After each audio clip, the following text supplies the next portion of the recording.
ஆண்டாள் திருவடிகளே சரணம். நாம் கூட்டம் கூட்டமாக இருந்து பாடத்தகுந்த 30 பாசுரங்களை தன்னகத்தே கொண்டதான இனிமையான திருப்பாவை. அந்த திருப்பாவையில் அங்கண்மாஞாலம்னு தொடங்குகிற 22ஆம் பாசுரம் இன்று. நப்பின்னை பிராட்டி தானும் ஒரு கோபிகைதான் என்று சொல்லிக்கொண்டு இந்த பெண்களோடே அவளும் கூடி நின்றாள். இடைக்குலத்திலே அவதரித்தவள். எனவே கோபிகைகளான உங்களுக்கும் எனக்கும் எந்த வேறுபாடும் இல்லை. நான் உங்களோடே வந்து நிற்கிறேன்.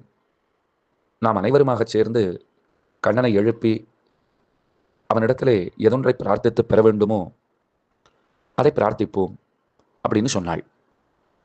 அதனால தான் நேற்றைய பாட்டில் ஆற்றப்படைத்தான் மகன் என்று கண்ணன் தெரிவிக்கப்பட்டு உணர்த்தப்பட்டு அவனை வேண்டினார்கள். இன்றைய பாட்டாலே சில ஆச்சரியமான விஷயங்களை ஆண்டாள் சொல்லுகிறாள். எம்பெருமானுடைய திருக்கண் நோக்கம் அது மிக மிக முக்கியமானதுங்கிறதை அறிவிக்கிறாள். அவருடைய அருட்பார்வை அது எந்த மாயங்களையும் செய்யும். அவருடைய அருட்பார்வைக்கு நாம் காத்திருக்க வேண்டும். தாகம் எடுத்தவன் தண்ணீர் தண்ணீர்னு ஓடுமா போலே நாமும் பகவானுடைய அருட்பார்வை எங்கு விழுகிறதோ அவ்விடத்திலே நிற்பதற்கு ஆசையுடையவர்களாக இருக்க வேண்டும். நமக்கு ஆசை இருந்துடுத்துனா போரும். அருட்பார்வை விழுற இடத்துல நம்மை கொண்டு அவர் நிறுத்தி விடுவார். இல்லைன்னா நாம் இருக்கிற இடத்திலேயே அருட்பார்வையை பொழிந்து விடுவார். அங்கண்மாஞாலத்தரசர் அபிமான பங்கமாய் வந்து நின் பள்ளிக்கட்டிற்கீழே சங்கமிருப்பார் போல் வந்து தலை பெய்தோம். இந்த உலகம்தான் எத்தனை அழகா இருக்கிறது, அழகியதா இருக்கிறது, பெரிய நிலப்பரப்பை உடையதாக இருக்கிறது இந்த உலகம். இந்த உலகத்தையே ஆளக்கூடியவனாக ஒருவன் இருக்கிறான். சில பேருக்கு அந்த பாக்கியம் கிடைக்கும் இல்லையோ, மொத்த உலகத்தையும் தங்கள் அதிகாரத்தின் கீழே வைத்திருக்கிற பேரு. அந்த பேருன்னு சொல்லலாம், பெரிய தொந்தரவுன்னு சொல்லலாம். அது அவரவர் மனநிலையை பொறுத்து. அப்ப இந்த உலகத்தை எல்லாம் ஆள்ற ஒரு பெரிய சிறப்பு ஒருவனுக்கு ஏற்பட்டிருக்குன்னு வச்சுக்கோங்க. ஏக சத்ராதிபதி அப்படின்னு சொல்லுகிறோம். ஒரு வெண்கொற்ற குடையின் கீழ் உலகனைத்தையும் ஆள்பவன் அப்படின்னு ஒருத்தன் இருக்கான். அவனுக்கு எத்தனை கர்வம் இருக்குன்னு பார்த்துக்கோங்க.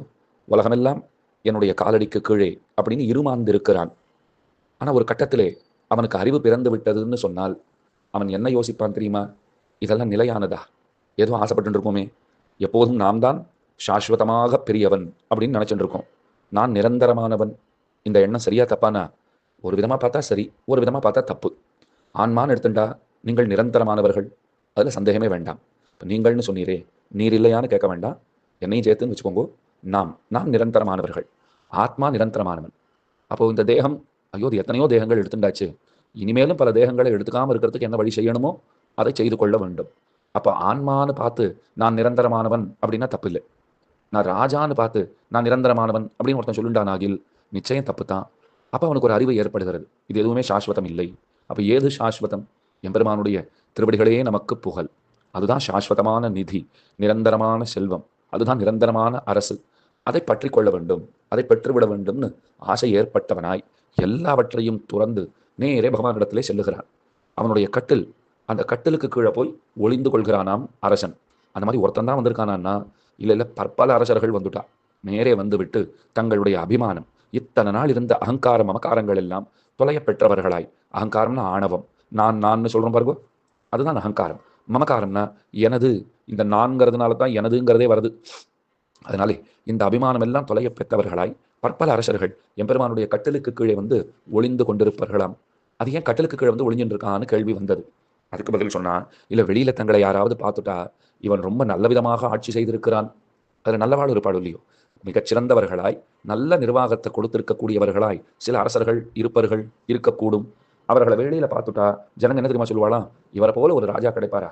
ஐயோ காணுமே காணுமேன்னு தேடிட்டு இருந்தோம், இதோ கிடைச்சுட்டார், திரும்ப கொண்டு போய் இவரை அரியாசனத்திலே அமர்த்தி இவருடைய நல்லாட்சியின் கீழே நாம் குடியிருக்க கடவுது அப்படின்னு முடிவெடுத்து நம்மளை திரும்ப கொண்டு போய் ராஜாவாக்கிட்டா என்ன பண்றது? இந்த மாதிரி கவலையெல்லாம் படுறவா கூட இருந்திருக்கான்னு தெரியுது பாருங்க. நம்மளாம் யாராவது ராஜாவாக ஆக்க மாட்டார்களான்னு கவலைப்பட்டு இருப்போம். அவள்லாம் தங்களை யாராவது ராஜாக்களாக ஆக்கி விடுவார்களோன்னு பயப்படுறான். அதனால வெளியில தலை காட்டுறதுக்கே அஞ்சுகிறார்கள். இங்கேயே இருந்து விடுவோம். ஏன்னா ராஜ்யம் நாம மகாவியாதிகி அச்சிகித்சையோ விநாசனகான்னு சொல்லுவார்கள். ராஜ்யம்ங்கிறது இருக்கு பாருங்க, அதை போல ஒரு பெரிய வியாதியே கிடையாது, அதற்கு சிகிச்சையே இல்லைங்கிறான். அதற்கு மருந்து மாத்திரேன்னு ஏதாவது உண்டானா அதை பிடித்து கொண்டாயாகில் அரசியல் பிழைத்தோர்க்கு அறம் கூற்றாகும் நாளிலையும். அந்த மாதிரி இருக்கும். அப்ப அது வேண்டாம். அபிமான பங்கமாய் வந்து நின் பள்ளிக்கட்டிற்கீழே சங்கம் இருப்பார் போல். ஒரு ராஜா ஏதோ தான் தான் இந்த மாதிரி நல்லறிவு பிறந்து இனிமேல் இதெல்லாம் வேண்டாங்கிற எண்ணத்தோடு தான் மட்டும் வந்திருக்கிறதா நினைச்சார். அங்க இவர் போனா பற்பல அரசர்கள் இவரை வரவேற்கிறார்களாம். குழந்தைகள்லாம் பரஸ்பரம் இன்னைக்கு பார்த்துட்டு ஹாய்ங்கிறாள். அது போல ஹாய் சொல்லி வரவேற்கிறாளாம். நீங்கள்லாம் எங்கேனா உமக்கு பிறந்த அதே நஞ்ஞானம் எங்களுக்கும் பிறந்து கொடுத்து சங்கம் இருப்பார் போல் வந்து தலை பெய்தோம். அதை போலத்தான் நாங்களும் வந்திருக்கிறோம் என்று கோபிகைகள் சொல்கிறார்கள். ஏன் இவெல்லாம் ஏன் இத்தனை நாளா வரலைன்னா ஸ்திரீத்வாபிமானம்ங்கிறது இருந்தது. நாங்கள் ஸ்திரீகள், நாங்க போய் ஒருத்தரை தேடின்னு போறதாவது அவர் தேடிட்டு வரட்டுமே. இது மேலோட்டமா பார்த்தா சரியா தெரியும். ஆனா ஆன்மான்னு எடுத்துண்டா இங்க எல்லாருமே ஸ்திரீகள் தான். ஆசைப்பட தகுந்த புருஷோத்தமன் பகவான் தான்.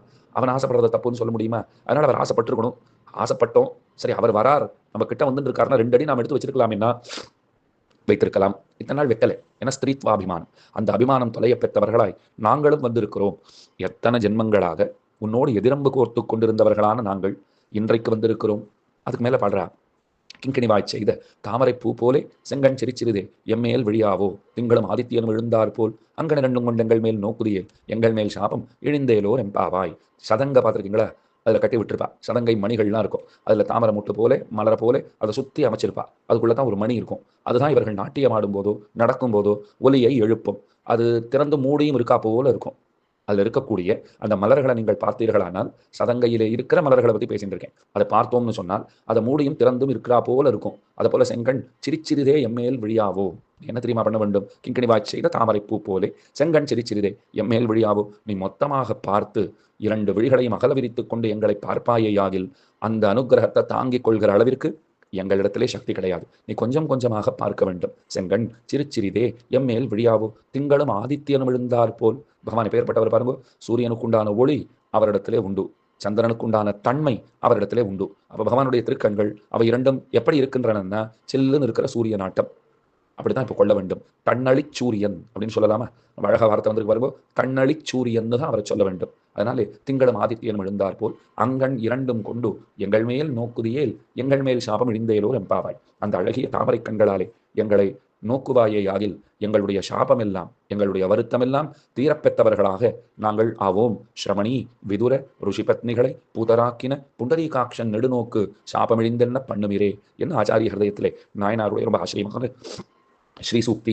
எங்கனம் பகவான் சபரியை விதுரரை ருஷிபத்னிகளை தன்னுடைய தாமரை கண்களாலே நோக்கி அருளி கட்டாட்சித்தானோ அப்படி கொத்த கருணையை அப்படி கொத்த கட்டாட்சத்தை எங்களிடத்திலும் செய்ய வேண்டும். இத்தனை நாள் உன்னை விட்டு பிரிந்து நாங்கள் பட்ட வேதனைகளெல்லாம் தீரும்படியாக எங்களை பார்த்தருள வேணும். துவதீக்ஷண சுதா சிந்து வீச்சு விக்ஷேப சீக்கரைஹி காருண்யமாருதா நீதைஹி சீதலைர் அபிஷிஞ்சமாம்னு திருக்கட்சி நம்பிகள் தேவப்பெருமாளிடத்திலே பிரார்த்திக்கிறார். ஹஸ்தீஷ திருஷ்டியமிருத விருஷ்டிபிராபஜேதாகான்னு குரத்தாழ்வானுடைய தவ திருஷ்டியமிருத விருஷ்டிபிராபஜேதாகான்னு குரத்தாழ்வானுடைய அற்புதமான ஸ்ரீசூக்தி.